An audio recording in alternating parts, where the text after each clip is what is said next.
when we could bear it no more, we sent one of our own to you, a servant of Christ, to encourage your faith. We knew trials would come. We told you this before, and now it has happened.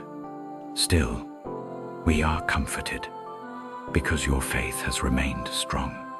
You did not waver, and we thank God for the joy you have given us. Day and night we pray, longing to see you again, to build up what is missing in your faith. May God our Father and the Lord Jesus guide our path back to you. May your love grow and overflow, not just for each other, but for everyone. May your hearts be strong, blameless, and holy when our Lord Jesus returns with all his people.